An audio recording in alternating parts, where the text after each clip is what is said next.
मैं जानता हूं काफी देर से आप लोग यहां पर बैठे हैं। मुझे जानकारी दी गई कि 9:30 बजे से आप लोग यहां पर बैठे हैं।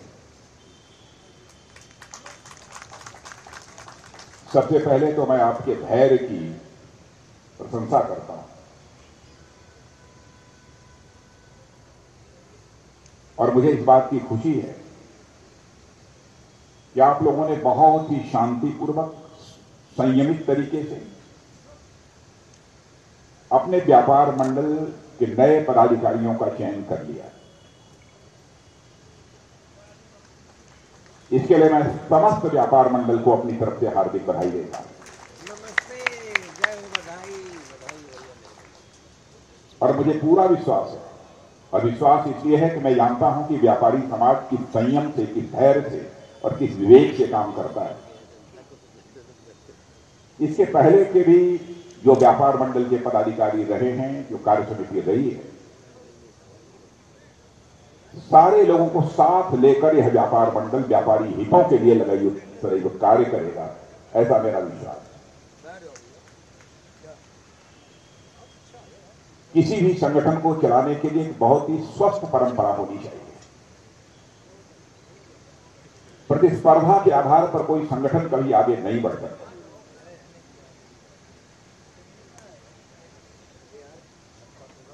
और किसी भी संगठन में लगातार कोई लंबे समय तक पदाधिकारी नहीं रह सकता। आज कोई है, कल दूसरा होगा, परसों तीसरा होगा, यह सिलसिला चलता रहेगा। एकजुट होकर हमें व्यापारी समाज की समस्याओं के समाधान के लिए काम करने की जरूरत है। और मैं अपनी तरफ से आपको यकीन दिलाना चाहता हूं, पहले भी करता रहा हूं, यह कोई नई बात नहीं है। आगे भी जो भी आपकी समस्याएं होंगी, यथासंभव सारी समस्याओं के समाधान के लिए मैं सतत प्रयत्न करूंगा। जो मांग पत्र आपके नवनिर्वाचित अध्यक्ष श्री अमरनाथ जी मिश्र के द्वारा प्रस्तुत किए गए, उसके संबंध में मैं पहले कहना चाहूंगा, जो हमारी केंद्र सरकार से संबंधित समस्याएं हैं, उन समस्याओं को पार्लियामेंट का सत्र समाप्त होने के बाद समय निर्धारित करके आप आइए।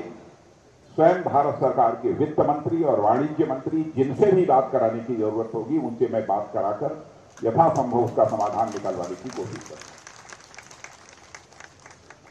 प्रदेश के स्तर पर भी आपके उप मुख्यमंत्री श्री ब्रजेश जी पाठक आपके बीच मौजूद हैं, और जहां पर मेरे सहयोग की आवश्यकता होगी, तो आप सब जानते हैं कि उस पर संदेह करने का कोई कारण नहीं है। आज जब हम लोग यहां पर मिल रहे हैं, तो आप सभी जानते हैं कि अभी होली का, अभी कुछ ही दिनों पहले एक पर्व था। भारत का जहां तक प्रश्न है, यह भारत त्योहारों का देश है। हम सब सारे लोग उत्सव प्रिय हैं। हर पखवाड़े कोई ना कोई त्योहार भारत में पड़ ही जाता है, जो लोगों के अंदर एक नया उत्साह पैदा करता है, नई ऊर्जा पैदा करता है और एक नए जोश का वह संचार भी करता है।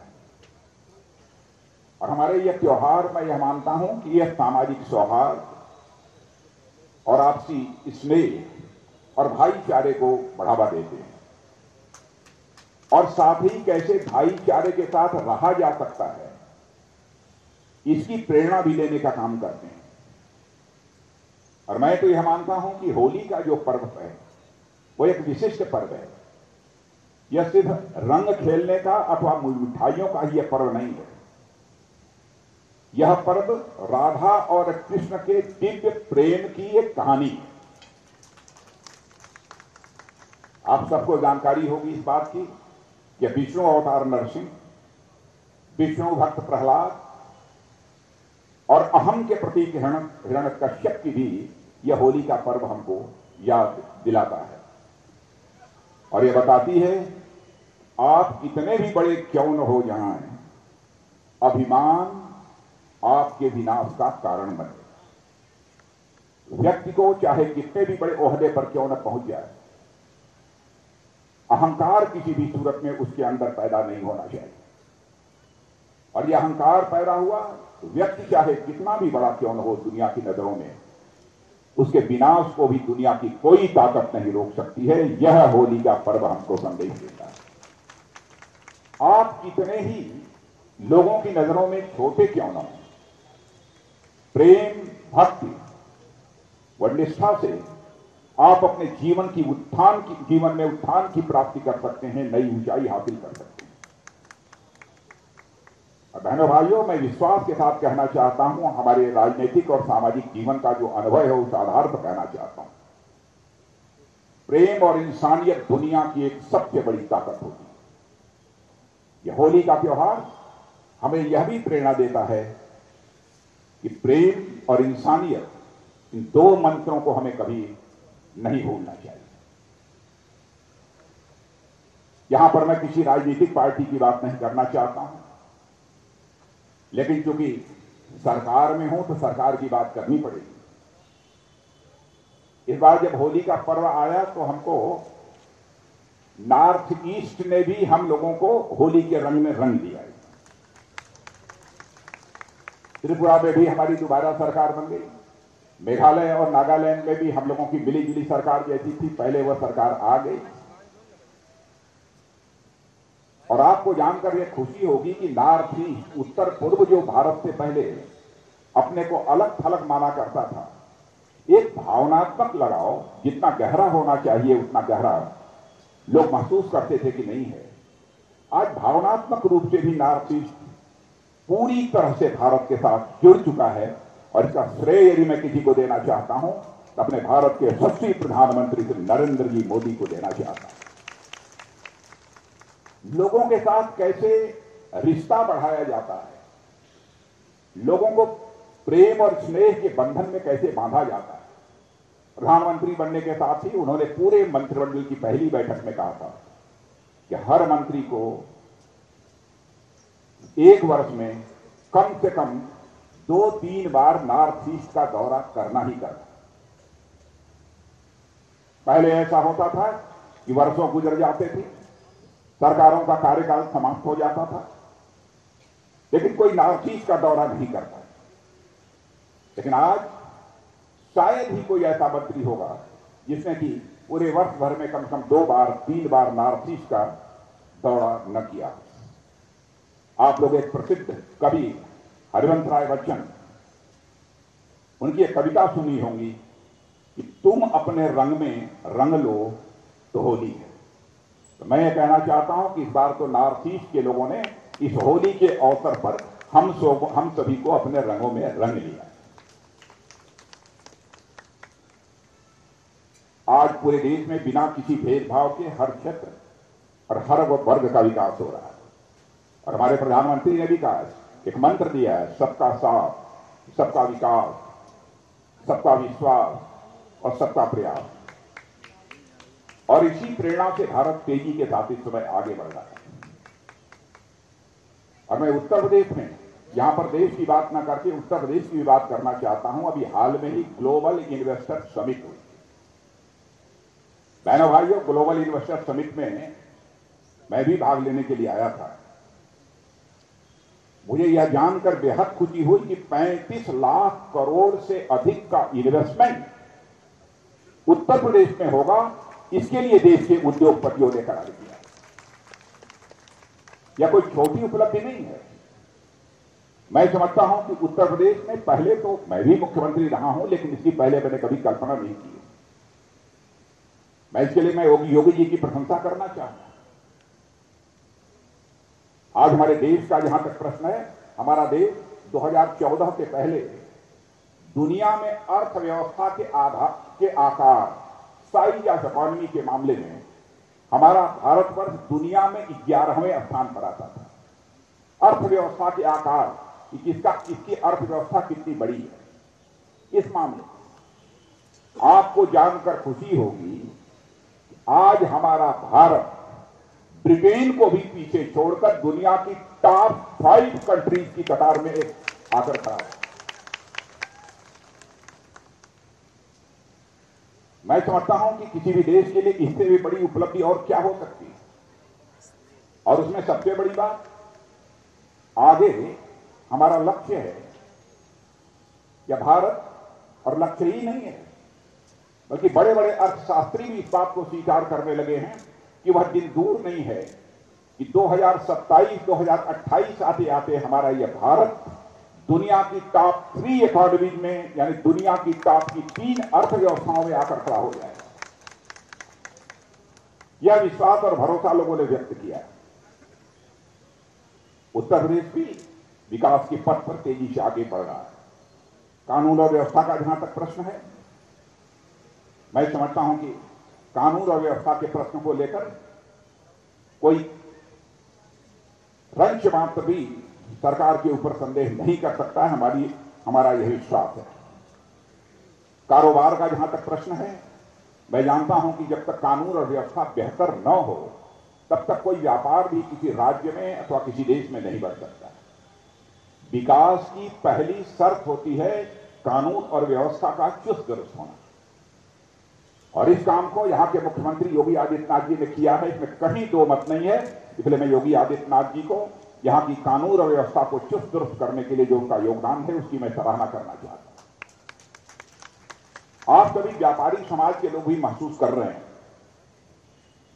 व्यापारी समाज ही नहीं बल्कि आज हिंदुस्तान के दूसरे कोने के लोग भी इस बात को महसूस कर रहे हैं।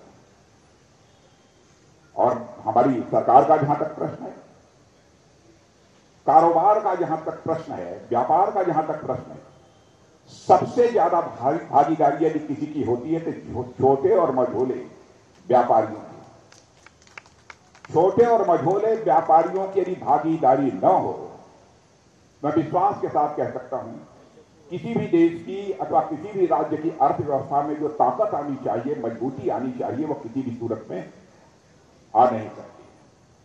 इसलिए मैं अपनी सरकार की तरफ से आपको विश्वास दिलाता हूं कि व्यापारी समाज के हितों की रक्षा के लिए हम लोग सदैव तत्पर हैं और उसके प्रति हम पूरी तरह से प्रतिबद्ध हैं।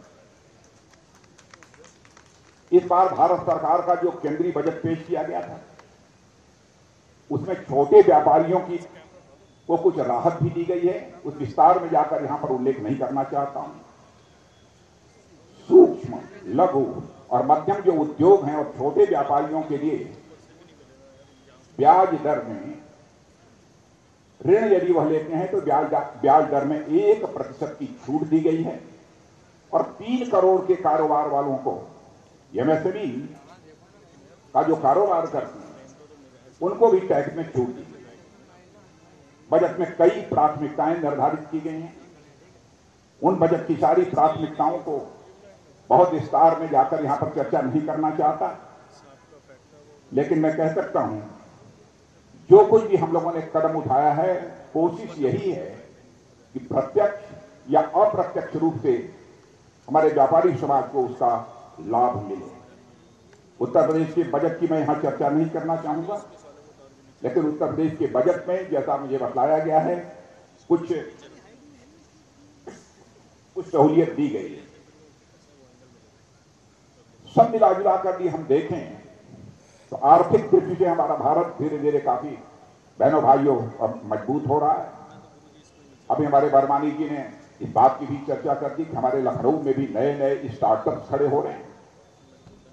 मैं आपको बताना चाहता हूं 2014 से पहले स्टार्टअप की जो संख्या हमारे देश में बामुश्किल 500 से लेकर 600 है, और आज आपको जानकर आश्चर्य होगा कि 9 वर्षों के अंदर वह करिश्माई काम हुआ है कि हमारे देश में स्टार्टअप की संख्या 90,000 से अधिक की हो गई।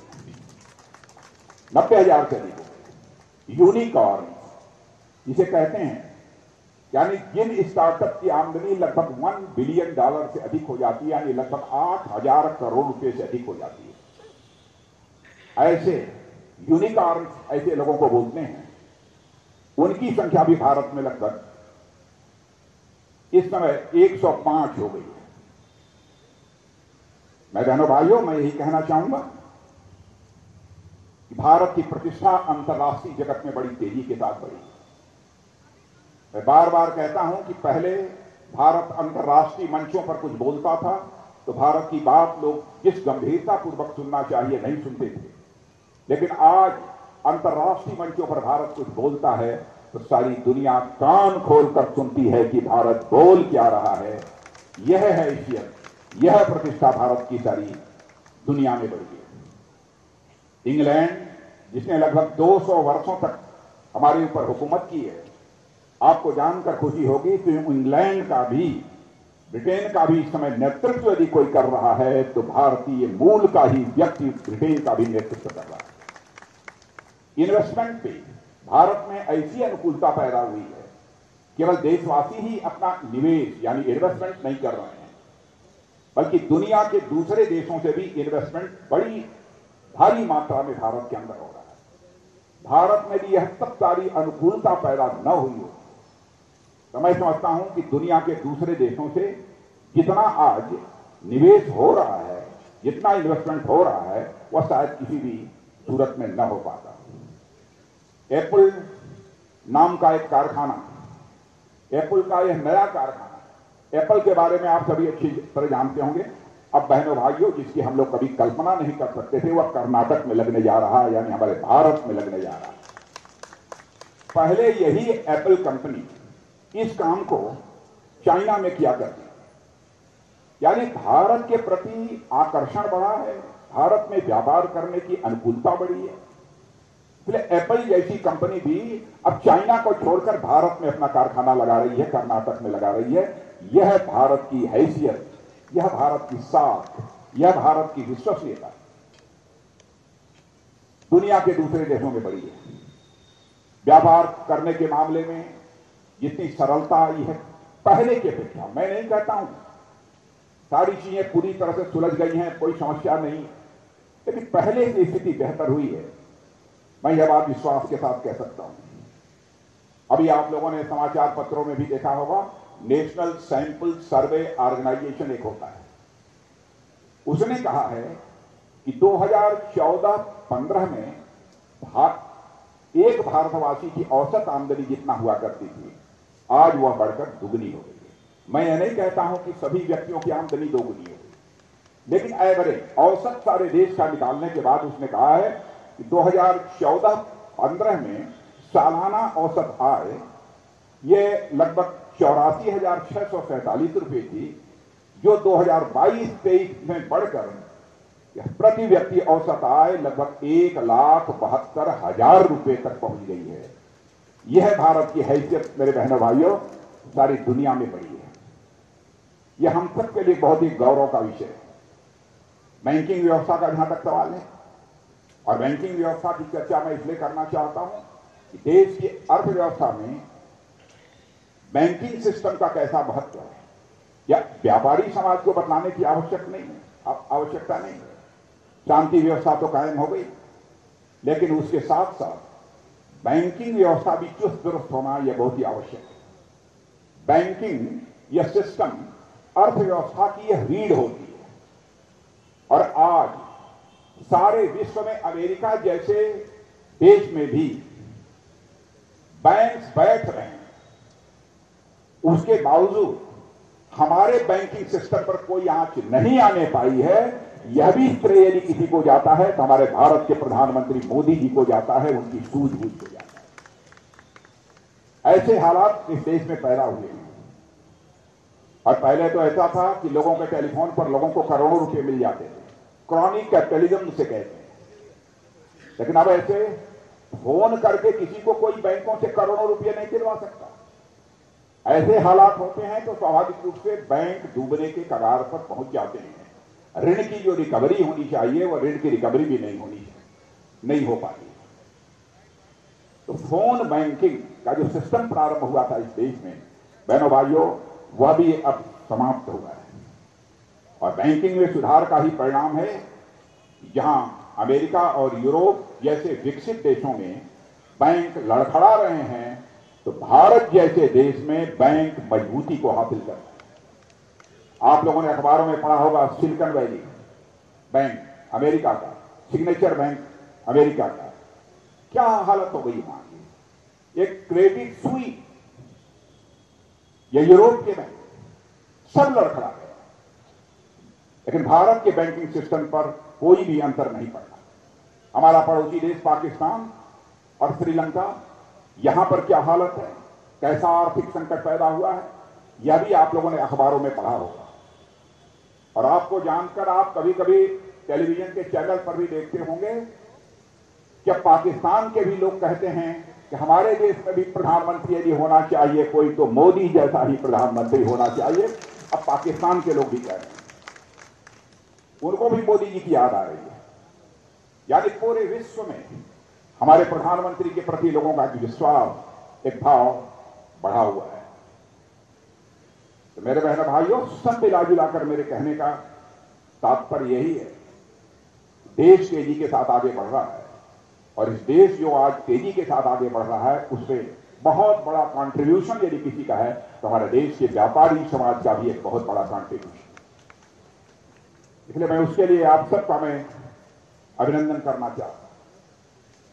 लेकिन तकलीफ तब होती है जब हमारा देश आगे बढ़ रहा हो, भारत की प्रतिष्ठा दुनिया में तेजी के साथ बढ़ रही हो। उस समय कुछ लोग भारत के संबंध में दुनिया के दूसरे देशों में जाकर भारत की प्रतिष्ठा पर चोट पहुंचाने की कोशिश करते हैं और उनसे कहते हैं कि ऐ अमेरिका के लोग, ऐ यूरोप के लोग, आप चुप्पी साथ क्यों बैठे हो? भारत में लोकतंत्र खतरे में है। यदि किसी को लगता है कि भारत में लोकतंत्र खतरे में है, उसकी चर्चा भारत की संसद में होनी चाहिए।